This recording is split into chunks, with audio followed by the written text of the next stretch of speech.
Well, ladies and gentlemen, good afternoon to you. What an absolute pleasure to be here. Quick question, who here owns a Ferrari? Seriously, not a single one. A couple of weeks ago, I saw something that you don't see every single day. It was an accident between a Ferrari and a VW Golf.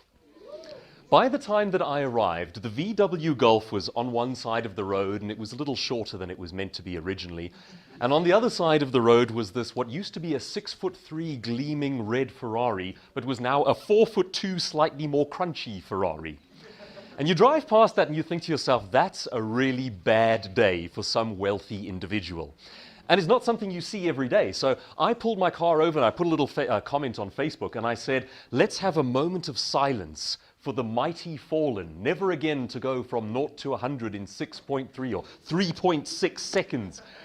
And the reaction that I got from some of my friends on Facebook was interesting. People said, they didn't say things like, oh, what a shame, what a pity, oh, what a loss. They said, serves him right. And the hatred just kept on coming, one comment after another. How can he drive a car like that in a country like this? Our roads are wrong for it. He was probably drunk. One person stopped just short of accusing him of being a child molester. And it was fascinating to me just to see the level of hatred aimed at this Ferrari driver. Now here's the interesting bit about it. The only information that I had put on Facebook was, there has been an accident between a Golf and a Ferrari. That's it.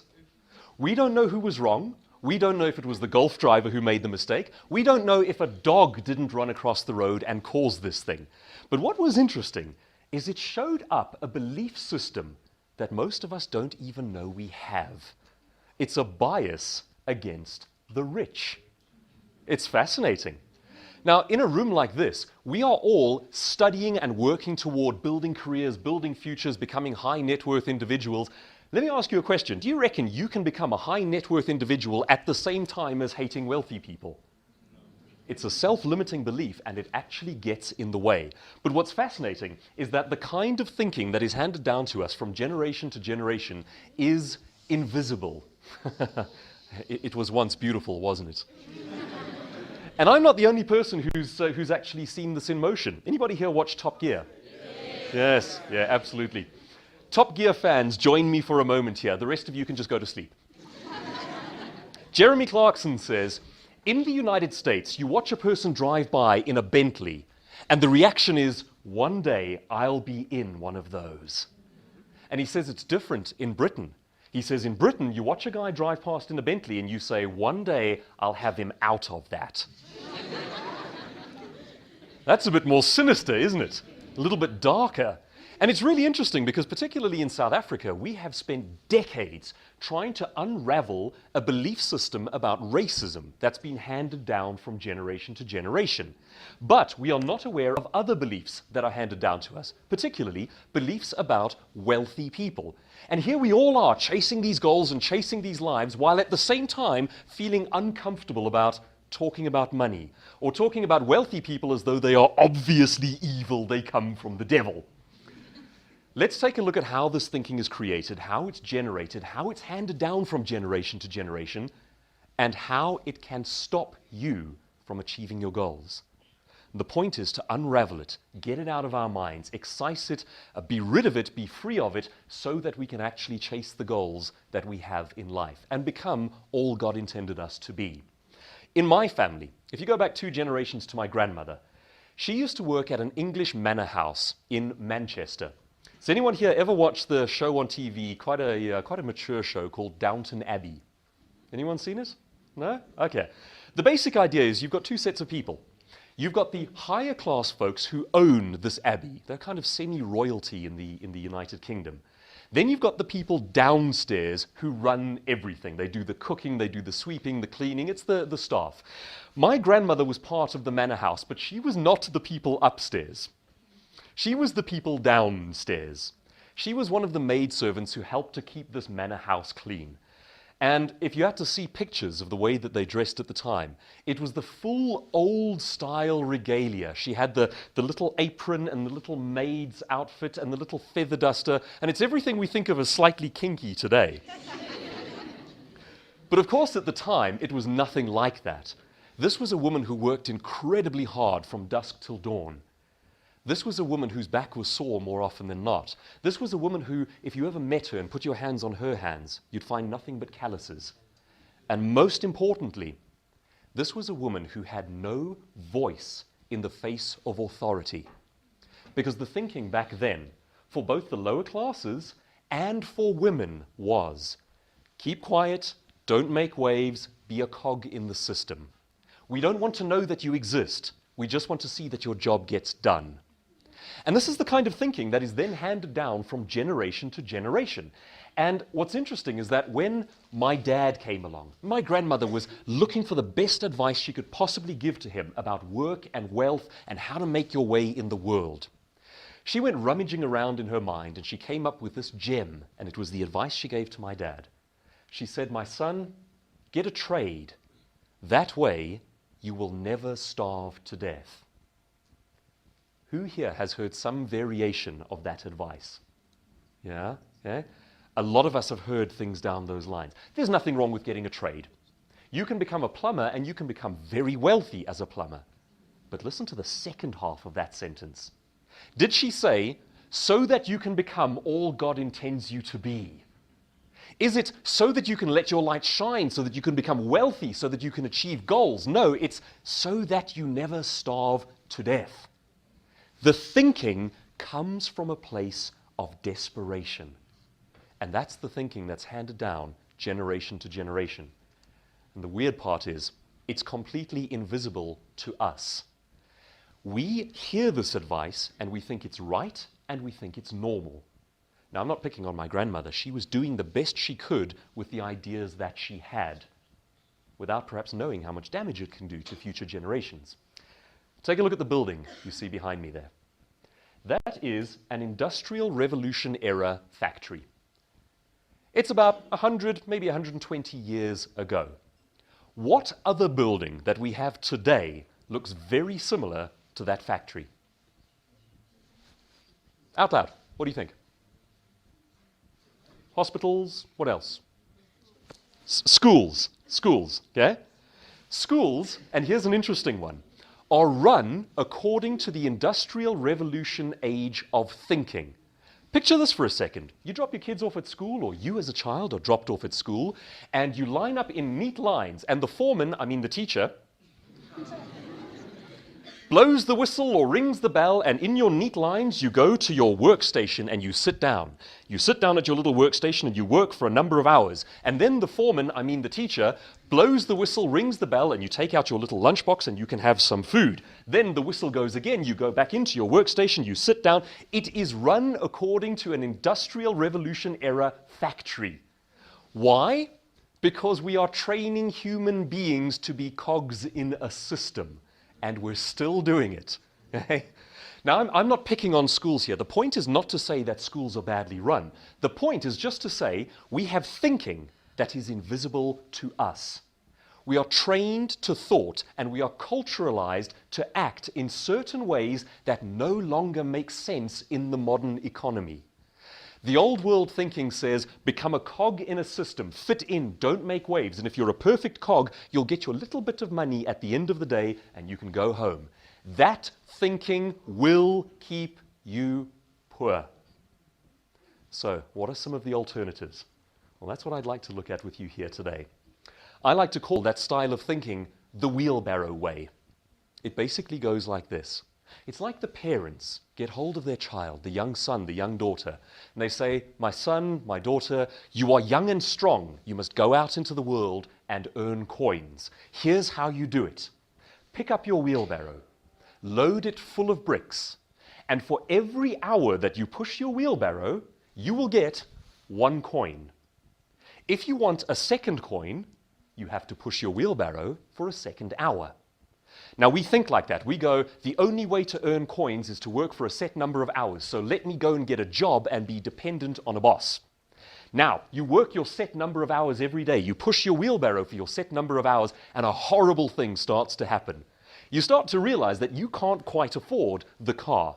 You're not quite breaking even with the kids and their education and the debit orders and the bonds and so on. So what do? You go back to the thinking that was handed down to you, and you say, if I'm not getting enough coins, what do I have to do?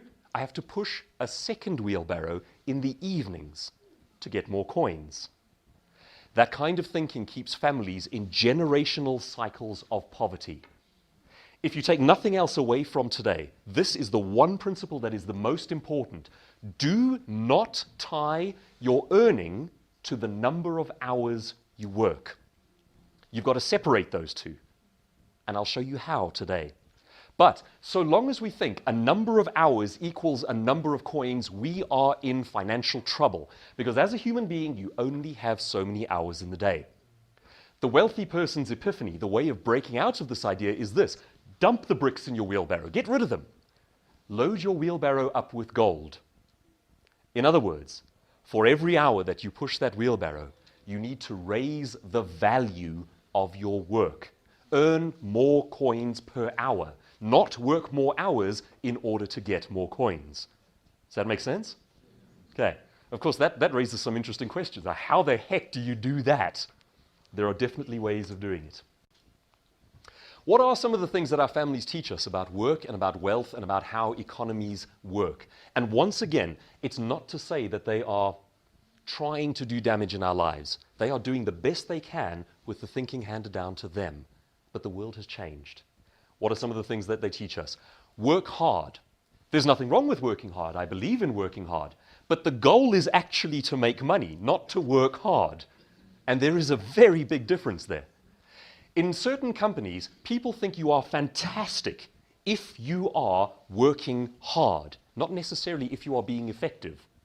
So what they do is people make a show of the number of hours that they work, how they work over weekends, how they're part of every meeting. They're not necessarily getting stuff done, but they're showing that they're working hard. Yeah, that's the difference. The next thing is play it safe. Play it safe.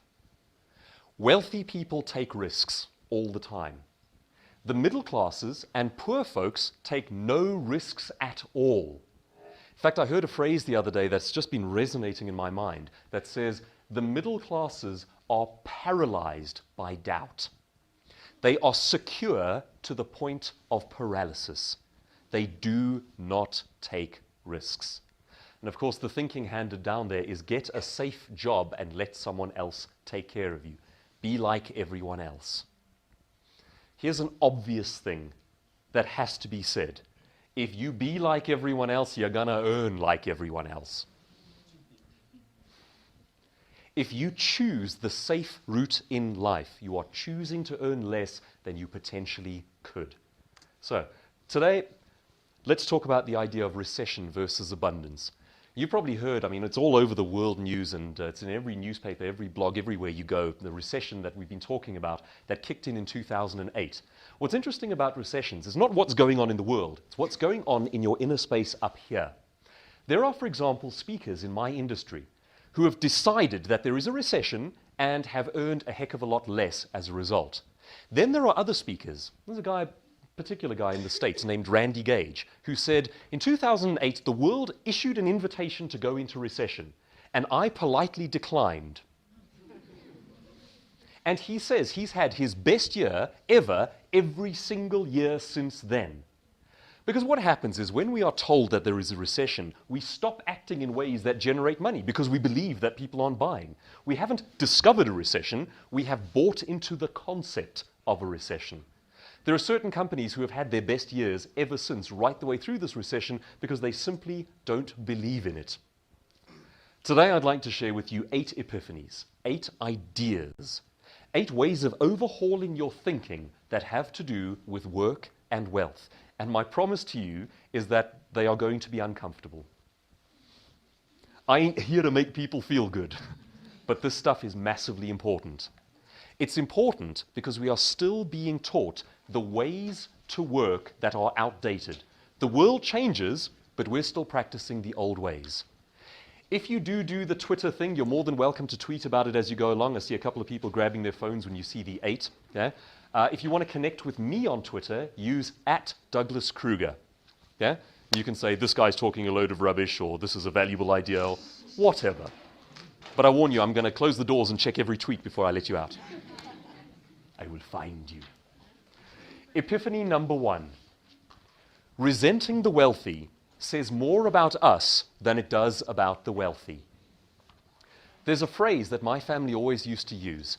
And when I was young, we struggled really, really badly with poverty. We had some incredibly rough winters. One that I remember, we went through the whole of July with our power cut off. We had our local church bringing food baskets to our house. And I lived in a pretty decent neighborhood, and we were the odd ones out. So it's quite rough to go through that sort of thing, and to have someone else feeding your family when your own parents can't, it was a difficult time to go through. But what's most interesting to me now, looking back on that time period, is the kind of language that my family used around the dinner table. Has your family ever used a phrase like, how the other half live, when they talk about rich people? Yeah. You know what it's like? It's like rich people are a different species. The way that I'd like you to look at the difference between where you are and wealth is I want you to look at it as a curve. Because if it is a curve, you can move along that curve. You can go from where you are now to your goals. But if you buy into that thinking that says rich people are just a different species, then instead of a curve, there's just a chasm. There's a hole. There is an absolute void between where you are and where you want to be. And if you don't believe that it's possible to move along that transition, you don't act in ways that start to move you there. The starting point in becoming a high net worth individual is the belief that it is possible. That a wealthy person is not a different species, they're just further along on a continuum. They have more education about what brings in money and how to achieve goals than what you currently have. And that's okay, because that represents hope. That means you can learn these things, you can do them. Resenting the wealthy says more about us than it does about the wealthy. We often think about wealthy people as, they're obviously evil, they're obviously corrupt. They obviously stepped on people's faces to get where they are now. Forbes magazine paints a different picture of that.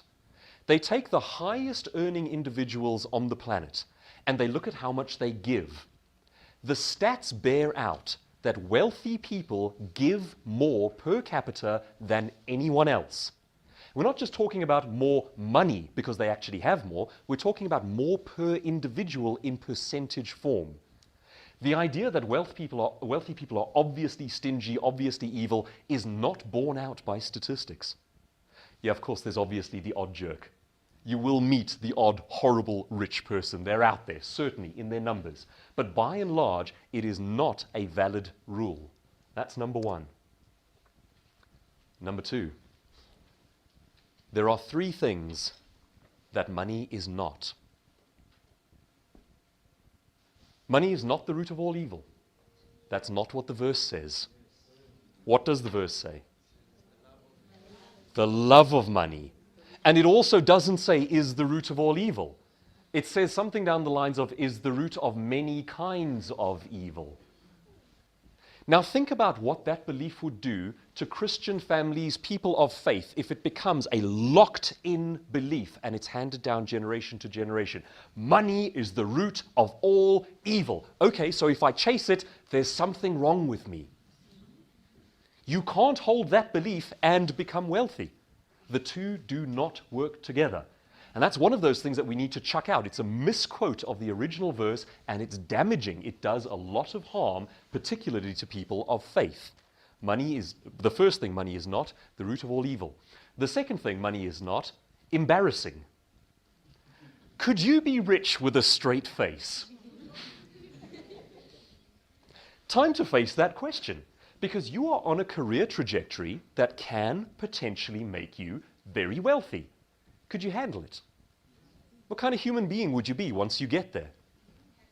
Yeah? Wealth simply makes you an amplified version of yourself. So what are you? If you're a horrible person, a rich version of you is going to be a horrible person who's able to do more. If you're a good person who likes to help others, a rich version of you will be an amplified version of that. Okay? Money is not embarrassing. And if we are embarrassed by money, it changes a number of things. Around the dinner table as a family, we won't talk about it. No, no. The middle classes like to talk about how hard we're working. But we never talk about how to earn money or how to lose money, all of the rules of money. You get into the home of wealthy people and that's what they talk to their children about because they think it's important. Money is not embarrassing. We must talk about it. And number 3, you see that little pool on the screen there? Money is not finite. It is not finite. It is not a limited resource. If I take some over here, there's less for you. Money doesn't work that way. I have a friend who studied to be a doctor. She actually qualified. No, in fact, forgive me, I got that one wrong. She is a qualified lawyer, passed her bar exam. And what she then did, because she was married to a guy who was quite wealthy, she said, I'm not going to practice law. Because if I practice law, I get a salary, and that means slightly less money for other people. Folks, the thinking is wrong. She has the world's best intentions there, but what she's actually doing is failing to contribute a little bit to the total amount of money available. Work doesn't take money out of a system, it adds it to it. The more people we have running their own businesses, the more people we have selling, the more people we have doing stuff, the more there is for all. Bring your skill to this country. Bring your talent. Earn money for yourself. The more you have, the more there is in totality. It's also very interesting because in different countries, they think about the finite nature of money in different ways. Korea, about 10, 20 years ago, they decided that they wanted to do economic upliftment for the majority of their people. So what did they do? They took a look at America and they said, I reckon we can take on their car industry and we can take on their IT industry. Have you ever heard of Samsung? Yeah. Have you ever heard of any of the Korean car brands? Yeah. Hyundai and what's the other one? Kia. And they are absolutely conquering the world right now. Because what they've decided to do is to grow. Now, other countries around the world, and in fact, South Africa is a prime example. We go, there's a finite amount of money, so if we want to make some people rich, what have we got to do? We've got to take from others. Rather than growing the entire pool. Bring your skill, grow the country. We need entrepreneurs. We often talk about how much we need jobs. You can't falsely create a job. My next question to you is, why the heck would you want a job? You can't get wealthy in a job. But that's what we're taught as middle-class people. We're taught, be like everyone else, get a good, safe job. Okay? We'll talk about that one in just a moment as well. Number 3, represent yourself. Represent yourself. There's a fantastic book, and when I'm king of the world, I'm going to make it mandatory reading for everyone. It's called Outliers by Malcolm Gladwell. Anyone here read that? Yeah? I highly recommend it. Malcolm Gladwell, Outliers. He talks about the difference between people who fail and succeed in anything. And he talks about how in wealthy families, they teach their children something very different to what is taught in middle class and poorer families. And it's just how to interact with authority. The middle classes and poorer people are taught to fear authority. And it's industrial revolution thinking. You've got to fear the guy who runs the factory because he owns your life. Okay? And it goes like this. Let's take a practical example. They do this one in the book. He says, you're taking your child to the dentist. The middle class family will teach the child that the dentist is God. He has studied for 8 years and he knows everything there is to know. You as the child must shut up, sit down, keep quiet, and even if it hurts, don't cry. Just wait for it to be over. Do whatever he tells you to do. Now, in wealthy families, they approach the exact same situation completely differently. Driving to the dentist's office, they tell the child, the dentist is your friend. He has studied for 8 years so that he can serve you properly. How's that? Okay? The dentist is a resource that you can use. If you have any questions about your mouth, about your teeth, about anything that you want to know there, you must ask the dentist because it's his job to help you. Now take that kind of thinking, that's a simple example, going to the dentist. Take that kind of thinking and amplify it over the next 20 years. Which of those two kids is going to do well in life? You've got one who's taught to fear authority, shut up, keep your voice down, don't make waves, and the other one who's taught the world is there for you to utilize. It's all resources, you can use it to your own ends. Imagine the difference that that would make. Represent yourself. And we need to teach our children to represent themselves as well. We have been conned into an industrial revolution myth that says authority is in charge and knows best. You must shut up and do what you're told. You must be a cog in a system. And as long as you are doing your job perfectly and not making waves, you'll be fine. That thinking is 100 years outdated. We cannot teach it any longer. Number 3. Number 4, inspired ideas. This is one of my favorites. As you go about building your career, there are the things that you need to do on a day-to-day basis that slowly, gradually move you up that curve toward wealth.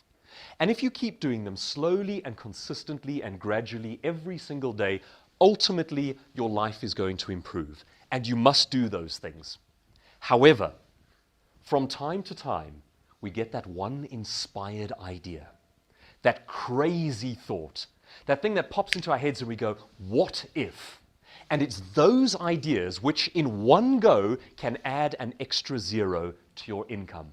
You must have them, you must act on them. I'll give you a simple practical example. In 2006, I had a book published on public speaking, and it went through a traditional publisher in Cape Town. It went into the bookstores and sold for about 150 Rand a book, of which I got 8 Rand 75. That's how much the author actually gets. Still, I was really chuffed to have this book published, and it's a bit of credibility for me as a speaker, and it did bring in some money. Now, one of my professional speaker friends said, Doug, don't do it that way. The next time you write a book, publish it yourself. You pay for the printing, you pay for everything, and sure, it's a bit of money up front, but after that, you can sell the book at a complete profit. And I had this inspired idea. I thought, wait a minute, what if you took that one step further? What if you got somebody else to pay for the book? So I literally walked in the front door of one of my biggest clients, Old Mutual, Fairbairn Capital, and I spoke to one of the directors, and I said, how do you feel about giving me 150,000 Rand? 2 minutes later, after he'd said yes, we were discussing his next yachting holiday. I took the chance, I tried, and it worked. He paid for 1,000 copies of 2 separate books, and I've been selling them ever since. No money down. Every book that I sell is pure profit margin. You're starting to see how thinking differently means different levels of income? You can get a salary at the end of the month, or you can do things for yourself and generate your own income with inspired ideas. Now that's just a small one, but that brought in, firstly, it meant I didn't have to pay 150,000 Rand, and then beyond that, it meant something like 500,000 Rands worth of book sales over the years. And that's just one small thing that made a massive impact on my life. But I had to represent myself, I had to have the idea, I had to walk through the door and just have the gumption to try, to ask, to not be a cog in a system that just does its function perfectly, to be a human being with a face and a voice and thoughts, creative ideas, and an opinion. And that can change the scale of your income. That's number 4. Number 5. Number 5 is an abstract idea. Leaving the ranks of the poor may mean leaving the ranks of the poor. Does that make sense? Okay, will in a moment. A while ago, I was driving past a particularly poor area. It was one of these places where on the side of the road you see these dogs with the sort of ribs sticking out, and I mean it's all dust and poverty and hardship. And I look at that sort of thing, and it saddens me that human beings still have to live under conditions like that. You think about it, as a species, we're at the level where each of us, how many people around the room are holding personal computers in their own hands in the form of a phone or an iPad or whatever the case might be? We have that kind of technology. We send satellites out into space. We are able to take a photograph of Earth from millions of miles away and then send it back through the void and look at that picture. We have astonishing levels of achievement, and yet we still have families who don't have enough to eat every day. That's awful. Now, I happened to be on my way to a conference where I was speaking about an entrepreneurial idea, how to make money. And I thought to myself, just a mental exercise. If I was stripped of all of the stuff that I use every day, the suit, the car, the equipment, the bits and pieces, the toys, if I was stripped of all of that and just left with my knowledge, my wits, and my education, and put into this scenario, living in abject poverty, could I get back out? Could I get back out and back to my own life? What do you think? And could you? Yeah? Okay. Most of the people around this room are kind of saying yes. Now that's an interesting thought. Let's take that thought one step further.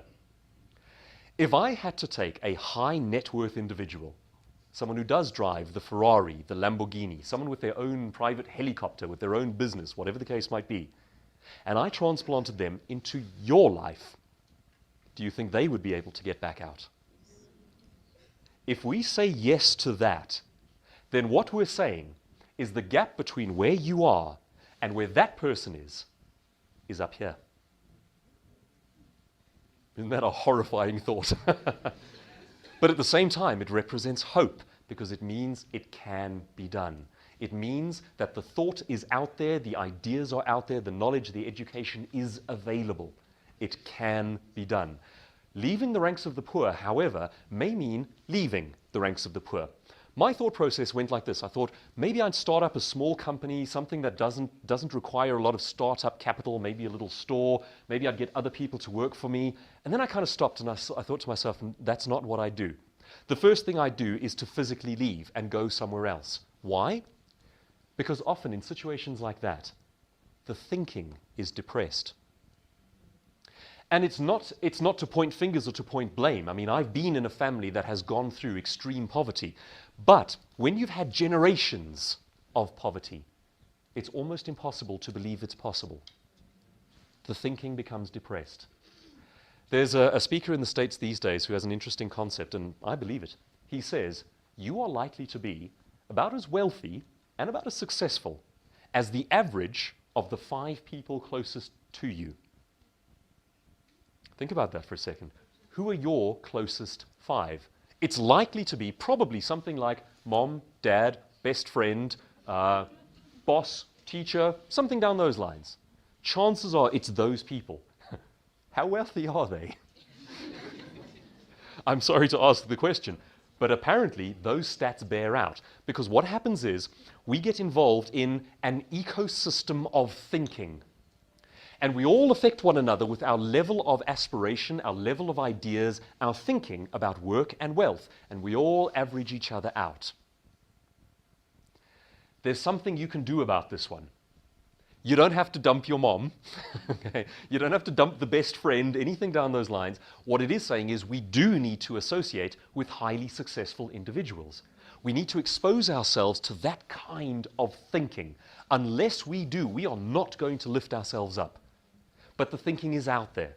And quite often, people are quite willing to be mentors, friends, to share answers, share ideas. Sometimes they're not. It's always worth asking, worth the approach. You are likely to be about as wealthy or about as successful as the average of the 5 people closest to you. Here's an uncomfortable question. Is your state's thinking keeping you poor? Can you think of one policy, just one, that we have in this country that tries to help people but actually promotes poverty? Anyone? Social grants, yeah.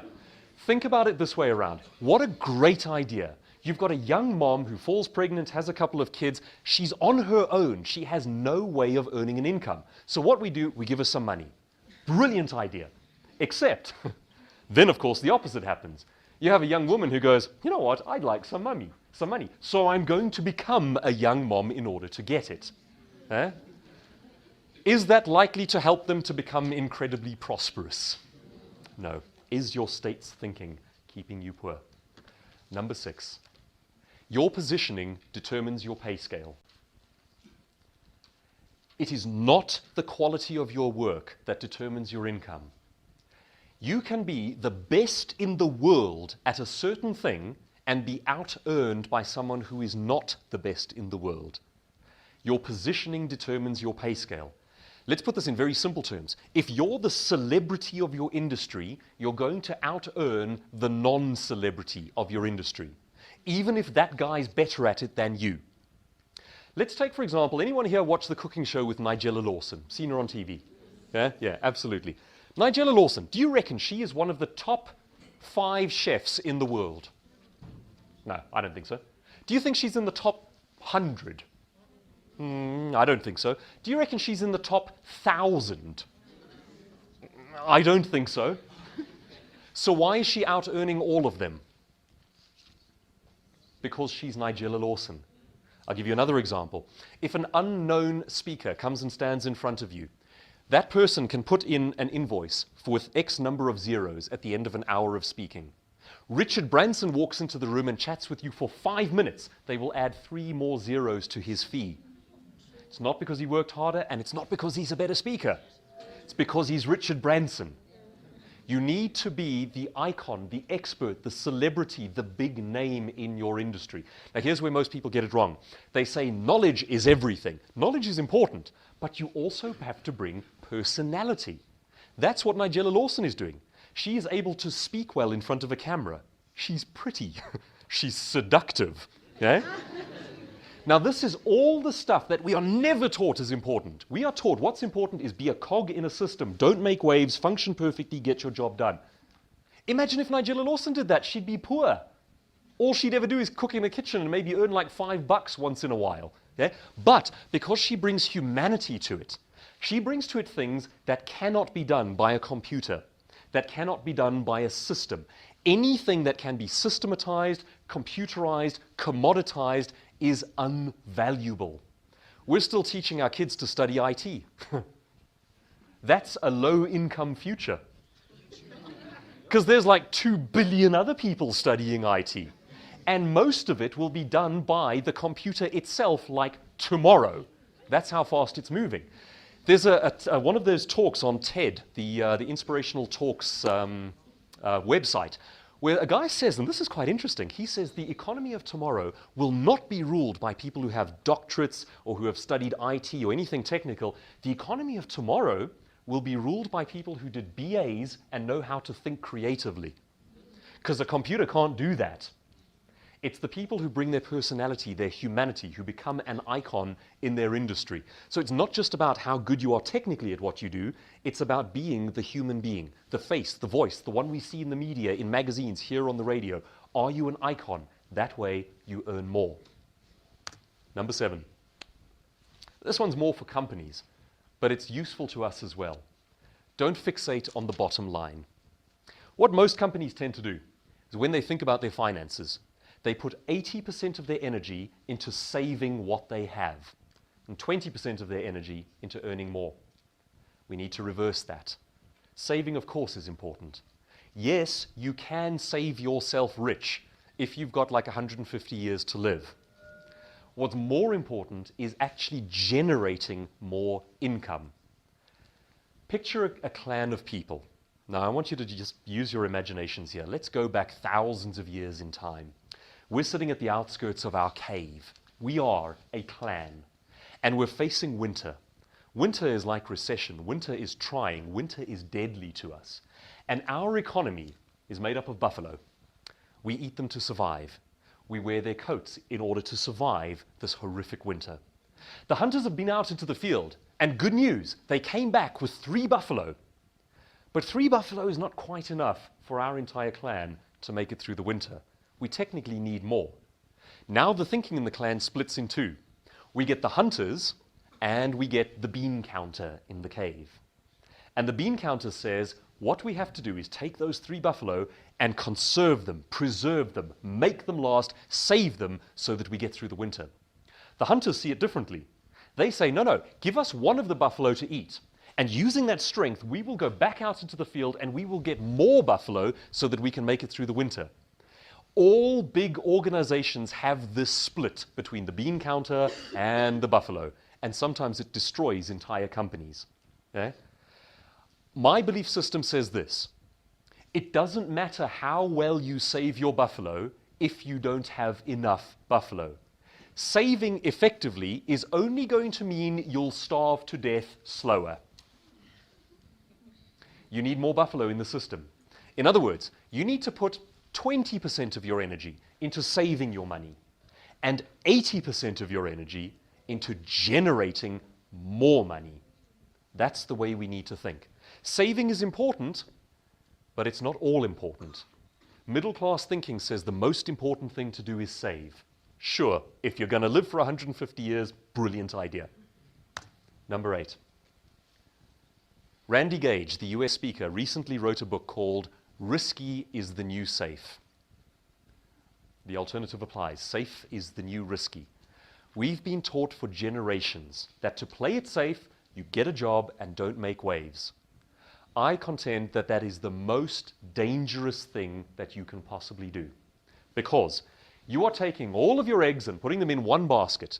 You are taking your life, your future, your career, your spouse, your children, your medical aids, your debit orders, your entire life, putting them into one basket and handing them to a person whose first concern is not your welfare. That sounds pretty dangerous to me. Also, 60, 70 years ago, people did go and get a job and work for 40, 50 years and retire safely. Does that happen anymore? Heck no, it's just not the reality. Most companies these days, if you've got a job, you have 31 days of safety. That's it. Now, let's look at this differently. People say being an entrepreneur is risky. Being your own boss is risky. Well, Forbes magazine says the only people who are wealthy are their own bosses. Okay? The next thing is, if you as an entrepreneur try 10 big, crazy, inspired ideas, and 8 of them fail, you got 2 of them working. Now you go out there and you try another 10 big, crazy, inspired ideas, and again, 8 of them fail. 2 of them work. Now you're up to 4 things that are bringing in income. You go out there, 10 big things, 8 fail, 2 more. You're up to 6 different things that are bringing in income. For myself as a speaker, I now have multiple income streams. I speak, I train, I sell books, I sell DVDs, I do media appearances, multiple streams of income, much, much safer. Risky is the new safe. Safe is the new risky. And the more we buy into the old Industrial Revolution era idea that having a boss take care of us is safe, the greater the danger we put our own lives in. Risky is the new safe. Safe is the new risky. I believe that risk aversion is one of the things that paralyzes most of the people in the middle class. Your average high net worth individual has been bankrupt 3 times. How scary is the idea of going bankrupt to you? Yeah? To them, it's a matter of course. They've tried big, crazy things. They've tried building up businesses, and they've utterly, utterly failed. But to them, it's only part of the process. And they do something interesting, and I'd like to invite you to do this. They give themselves permission to fail. Folks, today, at this early stage in your career, make that commitment to yourself. Do yourself a favor. Give yourself permission to fail. It's okay. It's only a bit of embarrassment. It's only a bit of skin off the knees. It's only picking yourself up and trying again. They think differently in California to what we think here. If a guy here started up a business and failed, banks won't touch him with a barge pole. In California, the banks and the financiers seek out the people who have tried and failed before, because they reckon that person has learned valuable lessons along the way. Give yourself permission to fail. Here's a revolutionary thought. Give other people permission to laugh at you and mock you for trying. Let that be okay. Say, I know my family's not going to understand. I know my friends are going to laugh at me. They're going to tell me this is crazy, you should play it safe and get a job. Give them permission to think that way. Give them permission to laugh at you. Give yourself permission to try and fail. You need the space, you need the leeway. Be kind to yourself. My final parting thought for today is just this. You are not separated from your goals by a number of years. You are separated from your goals by a number of actions. And that's completely different. Years. Years are an abstract concept. That's like saying 10, 20 years from now, I'll be wealthy. It's not up to years. It's up to you and your actions. That puts the ball back in your hand. That gives you control. That gives you the power. You are not separated from your goals by a number of years. You are separated from your goals by a number of actions. The word is, as a man thinks, so is he. So ladies and gentlemen, don't think poor. May God bless you and may you prosper.